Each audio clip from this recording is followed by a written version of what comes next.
நீங்க தப்பே செய்யாம உங்களை குத்தம் சொன்னா உங்க மனசு எப்படி இருக்கும்? சில பேரு கடவுளையே குத்தப்படுத்தி பேசுவாங்க. கடவுள் ரொம்ப நல்லவருங்க, அவரை குத்தப்படுத்தி பேசாதீங்க. விஷ பாம்புகள்லயே நல்ல பாம்புன்னு ஒண்ணு இருக்கு. ஆனா மனுஷனுங்கள்ல நல்ல மனுஷன்னு ஒருத்தரும் இல்லைங்க.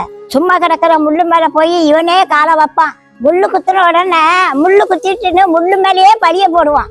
செல்போனையே தடவிக்கிட்டு நடந்து போவான். சும்மா கிடக்க கல்லு மேல இவனே இடிச்சு போடுவான். இவனே கல்லு மேல போய் இடிச்சுக்கிட்டு கல்லு என்னை இடிச்சிட்டுன்னு கல்லு மேல பழிய போடுவான். இன்னும் சில பேரு கடவுளையே என்னை இப்படி சோதிக்காருன்னு கடவுள் மேலேயே பழிய போடுவான். ஒரு நாளைக்கு 3 வேளையும் ஐயா பாஸ்ட் ஃபுட்லயே சாப்பிடுவாராம். அல்சர் வந்ததுக்கு அப்புறம் கடவுள் ஏன் என்னை இப்படி சோதிக்காருன்னு கடவுள் மேலேயே பழிய போடுவான். தீபாவளிக்கு வீட்டு வாசல்ல பட்டாசு பேப்பரா கிடக்கணும்னு சொல்லி கடன் வாங்கி 10,000 ரூபாய்க்கு பட்டாசு வெடிப்பாரு. அப்புறம் கடனை கட்ட முடியாம கடவுளை ஏன் என்னை இப்படி சோதிக்கேன்னு கடவுளையே குத்தப்படுத்துவாரு. என் தம்பி 2 பெட்ரூம் வச்சு வீடு கட்டியிருக்கான். நான் 3 பெட்ரூம் வச்சு வீடு கட்ட போறேன்னு சொல்லி 10 லட்சத்தை கையில வச்சுக்கிட்டு 50 லட்சத்துக்கு வீடு கட்டுவாரு.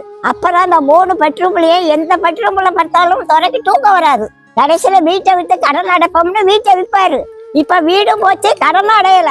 கேட்டா கடவுள் ஈவிரக்கமே இல்லாம என்ன சோதிக்காருன்னு சொல்லுவான். கடைசியில கடவுள் மேல கோவப்பட்டு கோயிலுக்கே போக மாட்டான். பொண்ணுக்கு மாப்பிள்ளை பார்க்கும்போது அவன் நல்லவனா, கடவுள் பக்தி உள்ளவனா, பரிசுத்தமா வாழ்வானான்னு பார்க்க மாட்டாங்க.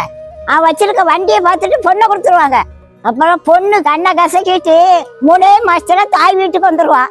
அப்புறம் கேட்டா கடவுள் ஏன் என்னை இப்படி சோதிக்காருன்னு தெரியலையேன்னு சொல்லுவாங்க. இவங்க கடவுள் மேலேயே கேஸ் கூட போடுவாங்க. தாய் தப்பு பார்த்த மாப்பிள்ளையே வேண்டான்னு சொல்லி சண்டை போடுவான். சாக போறேன்னு சொல்லி எலி மருந்தையும் குடிப்பான். அந்த மருந்துக்கு சுண்டலியே சாகாது.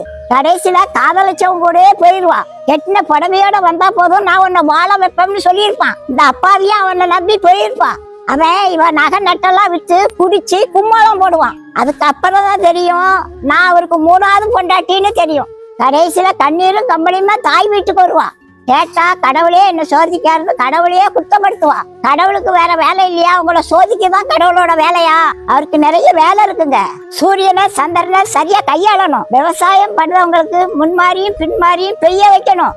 பாவம் பெருகுன ஊர்ல புயல் மழை வெள்ளத்தை வரவழைச்சு அவரோட கோவத்தையும் காட்டணும். நாட்டுக்கு நாடு நடக்கிற யுத்தங்களை ஓய பண்ணணும். இப்படி நிறைய வேலை கடவுளுக்கு இருக்குங்க.